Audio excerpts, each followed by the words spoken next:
let's talk about The Acolyte, the new Star Wars show streaming on Disney+. Now, the backdrop isn't a review show. There are enough angry people shouting on the internet about Star Wars if that's your particular fetish. And in modern fandom, there's a tendency to immediately declare something either the best or the worst thing ever, despite the fact that, well... only a Sith deals in absolutes. But, very briefly, The Acolyte is mostly fine. Watching the first 2 episodes, the series has a fairly typical set of streaming era problems. It's overlit because it's assumed that people will watch on their phones, and because there's no way for the production team to know how streaming compression will affect the final image. It's paced awkwardly, like a 2-hour movie that's been restructured into an 8-episode season that's conveniently been released to straddle 2 financial quarters so as to maximize subscriber retention. It's also packed with unnecessary and repetitive exposition because it's intended as what Leftovers and Watchmen writer Leela Bayok described as second-screen content, which assumes that people who are watching on television are also going to be checking their phones at the same time. The show's first 2 cliffhangers are effectively, look, a Star Wars thing, to the point that the first episode's closing shot was a wow moment from the Force Awakens trailer nearly a decade ago. And at that point, it had been roughly a decade since the last major live-action Star Wars thing. But, on the other hand, the show's production design is great, the premise is interesting, and the cast is solid. More than that, and this is what we're going to end up talking about this week, it's just nice to have a piece of live-action Star Wars that is nostalgic for something beyond the original trilogy. The Acolyte is earnestly nostalgic for the prequels, and as complicated as my own personal relationship to those movies might be, I'm admittedly charmed by that sincere affection. So this week, we're going to talk about The Acolyte, and the shifting gaze of Star Wars nostalgia. We will be discussing the first 2 episodes, the third hasn't been released by the time we're recording this, so beware of spoilers, but with that in mind, let's punch it.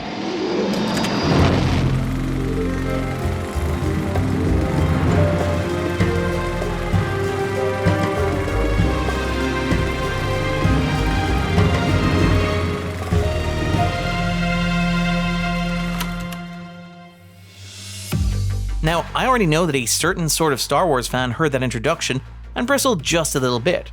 Surely, that perfectly reasonable individual would argue, there's already been a host of prequel nostalgia. These are going to hurt you, sir.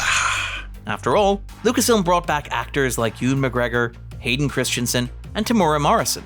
Ahsoka Tano was a live-action spin-off based around a character introduced in the Clone Wars cartoon. Hell, there have been multiple animated revivals of the Clone Wars and adjacent properties. Even Ahmed Best is back, hosting Star Wars Jedi Temple Challenge. All of that is perfectly fair. However, it's notable that many of those prequel-era actors are playing characters from the original trilogy, and they're only playing those roles because the original actors have long since passed away.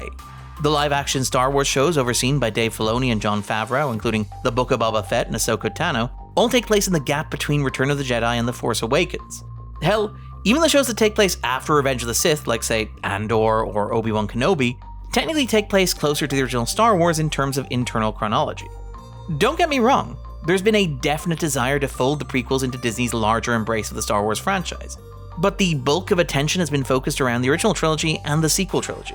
And the sequel trilogy itself has clearly been based around nostalgia for the original trilogy.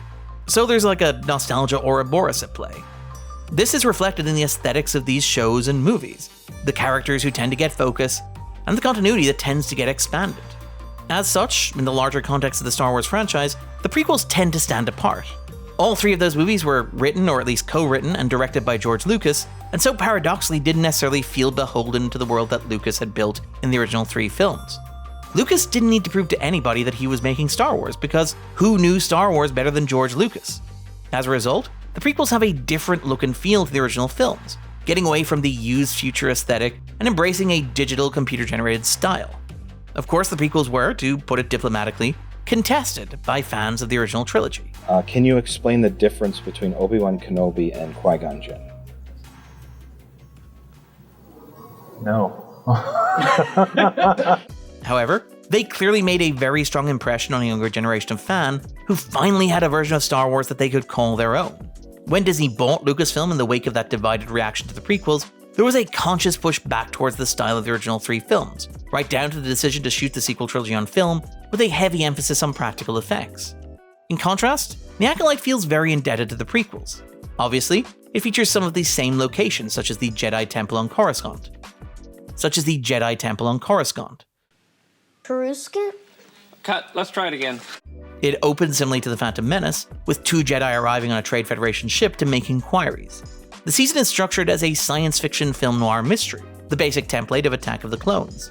Hell, the basic premise of the series, the idea that Jedi have grown complacent as threats amass in the shadows, is the same basic premise as The Phantom Menace. I have convened a small council to discuss next steps. With respect, we don't have time for talks, Master Vanestra. My only conclusion can be that it was a Sith Lord.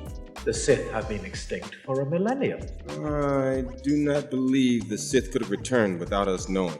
Stylistically, the show owes a lot to the prequels. It brings back familiar alien designs, although it does downplay some of the more, let's say, dated elements. They're here to force a settlement. Distract them. I will contact Lord Sidious. The camera work tends to be a bit more static and classical than in the other shows. The dialogue is extremely arch and, frankly, Lucasian. My sister is dead! Osha is alive. You lie! Liar! Lee Jung-jae, who plays Master Saul, has openly acknowledged that Liam Neeson's performance as Qui-Gon Jinn is a major influence on his work in the show, and you can see that in the performance. You've been a good apprentice, Obi-Wan. And you're a much wiser man than I am. I wasn't a very good student. Perhaps I wasn't a very good teacher. Hell, even Daphne Keane dials up her natural British accent to give a performance that is very evocative of Natalie Portman's work in The Phantom Menace. In the name of the Galactic Son of the Republic. You are under arrest. I will not defer. I've come before you to resolve this attack on our sovereignty now. At points, the Acolyte even seems steeped in a broader nostalgia for 90s pop culture. The opening scene, for example, makes a big deal of celebrity guest victim Carrie-Anne Moss, leading to a fight sequence that was, quote, very much inspired by The Matrix, a film which came out 2 months before The Phantom Menace. The next episode features a fairly overt homage to The Fugitive. I didn't do it! I don't care! Nostalgia is an interesting thing. It inevitably moves in cycles. Studies tend to tell us that the largest demographic of moviegoers falls in the 18 to 34-year-old demographic. A 2013 study by the Urban Land Institute, for example, reported that 75% of respondents in that age group regularly went to the cinema, with a majority of those going more than once a month. A Nielsen survey for the first quarter of 2019 observed that 56% of weekly moviegoers fell within the age bracket. This continued past the pandemic.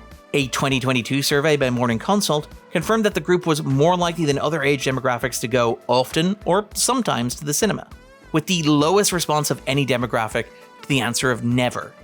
Indeed, this more than anything explains some of the difficulties facing modern franchises.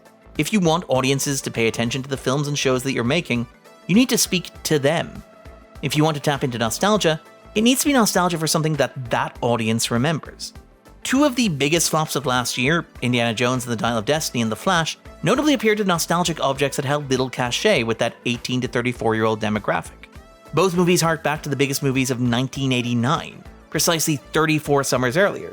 Indiana Jones and the Dial of Destiny followed up directly from Indiana Jones and the Last Crusade, while much of the marketing of The Flash was built around the return of Michael Keaton as Batman. After all, what were you gonna do? Build the marketing around the star of the movie? This year, The Fall Guy was a loving homage to 80s action movies that rebooted an 80s television series, and it flopped at the box office. In contrast, many of the bigger hits of recent years exist in that window of nostalgia. Movies that audiences in that demographic can remember from their own childhood.